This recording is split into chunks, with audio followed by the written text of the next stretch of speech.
Alright guys, time is money, so we're going to keep this very short, simple, and fast obviously.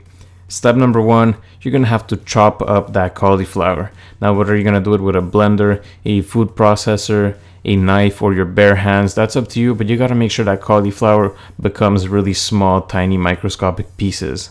Alright guys, step number 2, you're going to take up all that annihilated cauliflower, you're going to put it in a pan and you're going to heat it up at medium intensity for about 7 to 8 minutes or until you see no more water at the bottom coming out of the cauliflower. The point of this is to make sure that there's no water in the cauliflower so that your crust is nice and crispy and not soggy and it won't break when you pick it up. Alright, so by step 3 at this point you should have some cauliflower that's pretty much chopped up and dehydrated.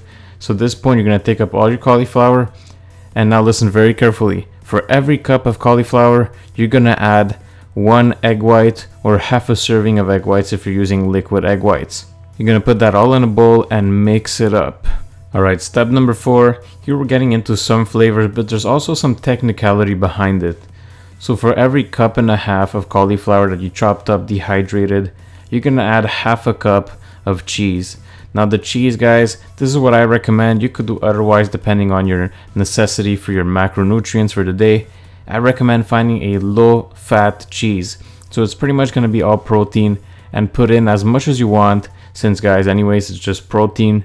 But have at least half a cup for every cup and a half of cauliflower. Alright guys, step number 5 is the easiest one. All you have to do is walk over to the oven, put that thing on about 400 to 450 degrees.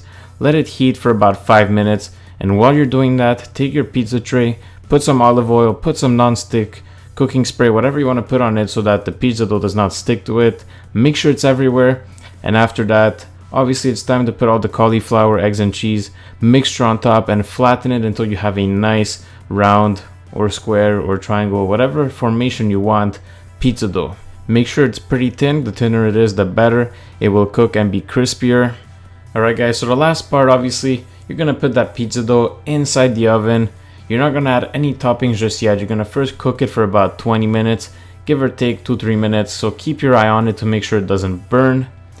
Now after that, once it's nice and cooked up, after that you take it out, you add whatever toppings you want, and then you put it back in the oven for another 2-3 minutes. I do that so that the cheese that I put on top of it could melt, and pizza with melted cheese, guys, is a 10 out of 10. So that's why I do it. So that is the video, guys. If you guys learned a new recipe, and don't forget the trick, guys. The trick is to dehydrate and warm up the cauliflower so that it's not soggy, so that the crust does not fall apart when you pick it up. So that is the trick, guys. Make sure to drop a like for that. Make sure to subscribe, new videos every other day. And that is it. Dominus Athletics. I'm Luigi, and I'm out. Make sure to check us out on Instagram, link in the description.